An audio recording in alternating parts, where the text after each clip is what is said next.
Welcome to This Explainer.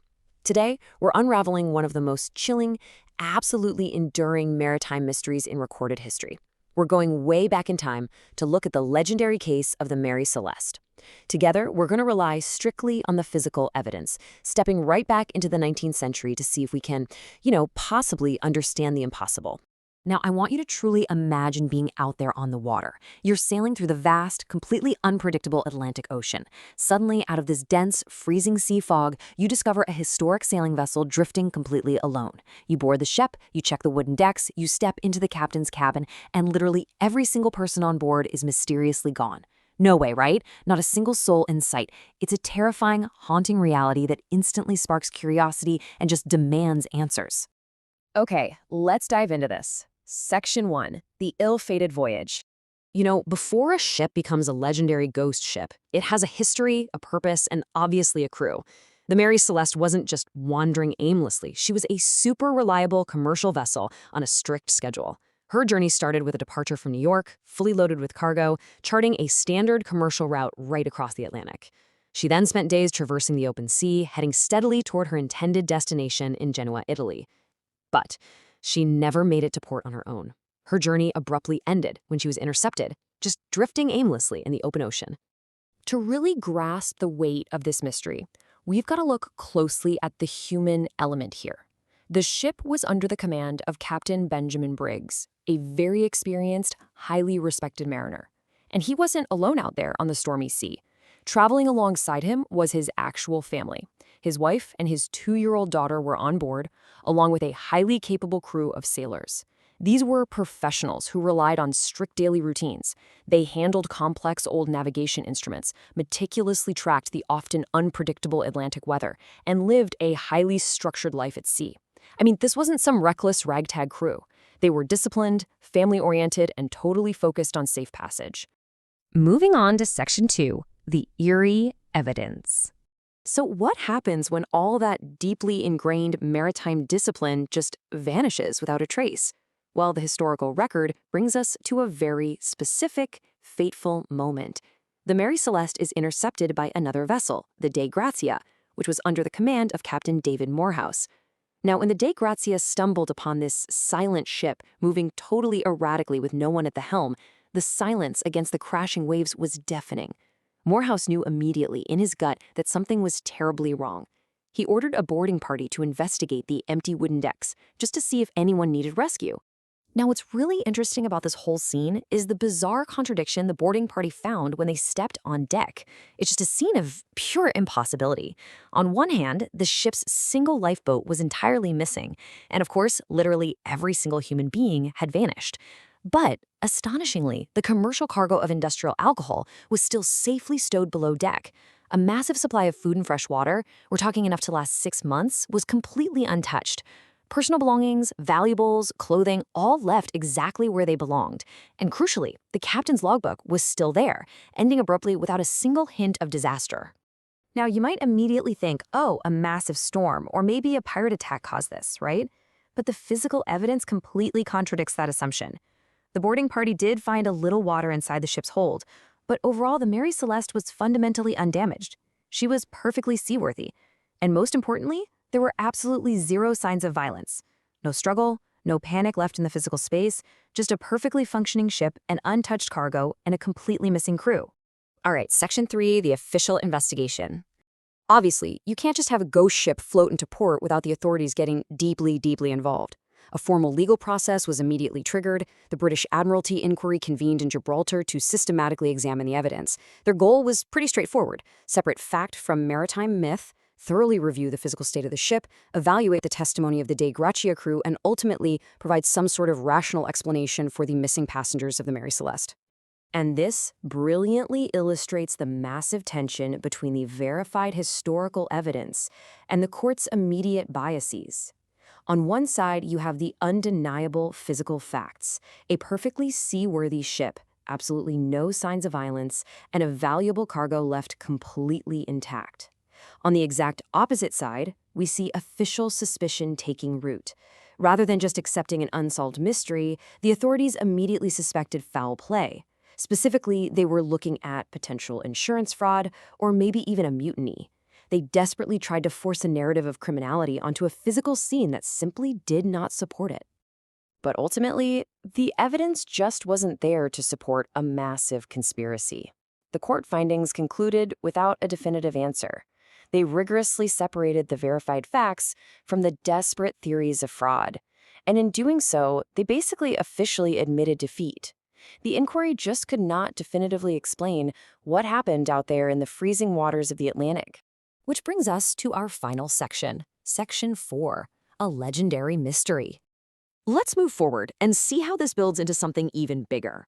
Because there was no neat conclusion in the courtroom, human imagination and, of course, the media completely took over. When the official courts failed to provide a rational answer, society fills in the blanks. We saw massive newspaper coverage globally, sensationalizing the empty decks and the missing captain. Over the subsequent decades, countless books were published, each proposing new, ever more elaborate theories. It created this widespread public fascination that transformed the Mary Celeste from a simple merchant ship into the ultimate historical maritime mystery. In fact, popular culture actively distorted our memory of the real evidence. A fictionalized story written by none other than Arthur Conan Doyle totally cemented the myth. He took the basic historical premise, changed a bunch of key details, including the name of the ship itself in his telling, and published this sensational tale that completely blurred the lines of reality. Many of the details people think they know about the Mary Celeste today actually come straight from Conan Doyle's fiction, not the verified historical record. It's fascinating, right? It shows us exactly how quickly fiction can overwrite verified facts in our collective memory. So, the crucial point is this. When we strip away the fiction, the newspaper sensationalism, and all those wild theories, we are left with the cold, hard, historical evidence. If there was no sign of violence, if the valuable cargo and the food supplies were perfectly intact, and if the ship was completely capable of sailing, why would an experienced captain, his family, and his crew willingly abandon a perfectly floating ship in the middle of the ocean? It's a question that has gone unanswered, leaving this eerie silence hanging over the legacy of the Mary Celeste. So, what do you think happened? Welcome to This Explainer. Today, we're setting sail right into the heart of the absolute most famous ghost ship case file in all of maritime history. We're looking at the legend, the facts, and what modern science has to say about the Mary Celeste. Picture this. It's the late 19th century. You've got the vast, completely unforgiving expanse of the Atlantic Ocean, and there's a ship just drifting, sailing silently under the moonlight, and it is completely empty. It's a real puzzle, a story that has literally baffled historians, oceanographers, and amateur detectives for well over a century. So let's break it down and see what actually happened. Right off the bat, you have to ask yourself, what exactly makes a highly experienced captain, his family, and a seasoned crew just up and abandon a perfectly sound, seaworthy ship in the middle of the ocean? I mean, they left behind their personal belongings, they left their valuable cargo, and they vanished without a single trace. It completely defies all logic, right? Okay, let's dive into this. We're going to tackle this detective style. First up, 1. The ship with no crew. Then, 2. Evaluating the major theories, followed by 3. What modern science reveals. After that, we'll hit 4. Debunking the popular myths. 5. Why the mystery endures. And finally, 6. The most likely conclusion. Section 1. The ship with no crew. To set the scene for you, the year is 1872. Another vessel, named the Dei Gratia, spots the Mary Celeste just drifting erratically out there in the Atlantic. And when they board her, they find a scene that is honestly chilling just because of how normal it is. The ship was entirely seaworthy, but the crew, gone.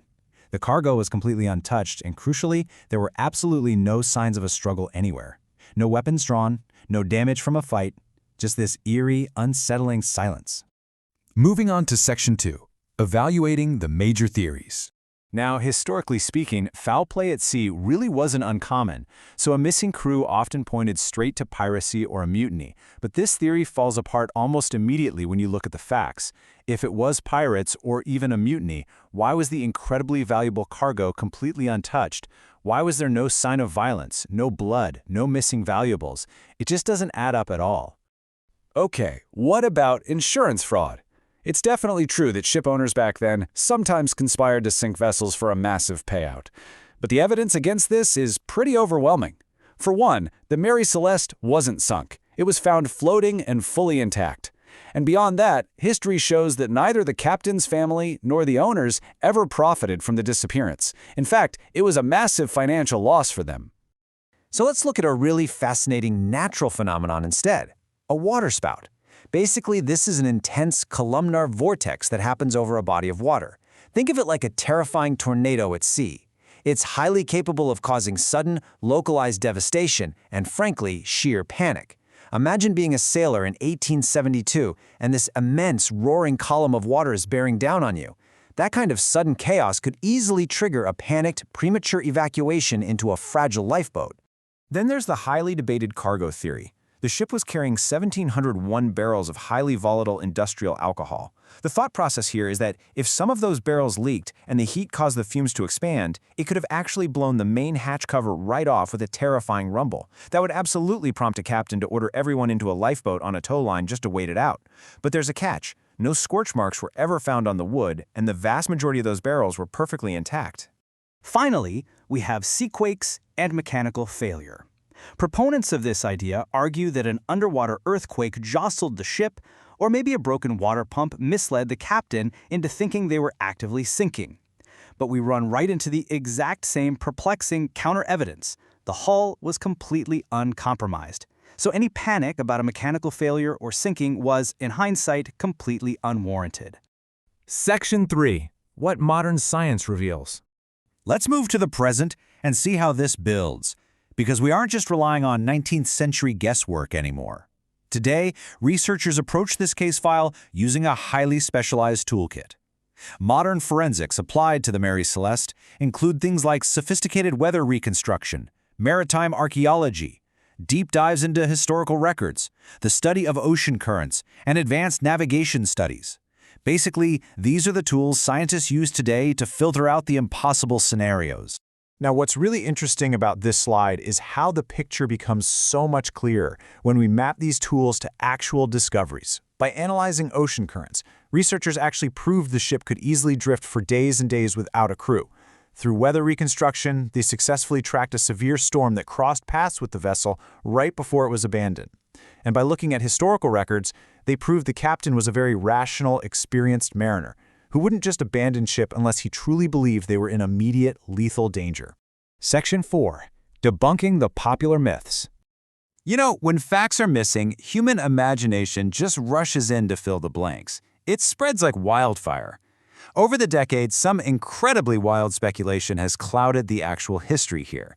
People have blamed giant sea monsters or krakens plucking the crew right off the deck. Others point to supernatural ghost ship legends, paranormal curses, and yes, of course, even alien abduction. But let me be perfectly clear. While these make for fun Hollywood movies, they are entirely speculative, and there is literally not a single shred of credible historical evidence to support them. Section 5. Why the mystery endures. And this brilliantly illustrates exactly why this specific story survives today. It comes down to 4 distinct factors. First, media influence. Sensationalized stories have kept the drama alive for over a century. Second, the lack of eyewitnesses. Without a single survivor, the narrative is completely open-ended. Third, missing evidence. We simply don't have the final physical pieces of the puzzle, like the missing lifeboat itself. And finally, historical fascination. This perfect storm of missing data practically ensures the legend never truly dies. Section 6. The most likely conclusion. So, stripping away all the fiction, this is the verdict that historians broadly agree upon today. It wasn't one single catastrophic event, but rather a chain reaction. It was most likely a combination of navigation errors that led them off course, severe weather that battered their confidence, and the sheer terrifying fear of a cargo explosion from those alcohol fumes. Believing the ship was about to blow up or sink, the captain probably ordered a temporary evacuation into the lifeboat. But a snapped tow line in those rough seas, that would have left the crew helplessly watching as the Mary Celeste sailed away without them. Yet, we have to acknowledge the limitations of history here. Why does it officially remain unsolved? Well, we have no eyewitness accounts. We have incomplete physical evidence. And the ultimate fate of the crew, 10 men, women, and children swallowed by the Atlantic, is entirely unknown. So the crucial point is, while we have highly educated science-backed theories, we cannot present them as 100% proven fact. The final page of this case file is just missing. Which leaves us with this final, truly chilling thought. Imagine being out there, feeling the rumble of a potential explosion below deck, hearing the howl of a massive storm, and seeing water rising in the pump. If you were the captain, tasked with protecting your family and your crew in the middle of a dark, unforgiving ocean, would you have stayed aboard? Thank you so much for joining me on this explainer. I really hope this deep dive has given you a newfound appreciation for the ultimate maritime mystery.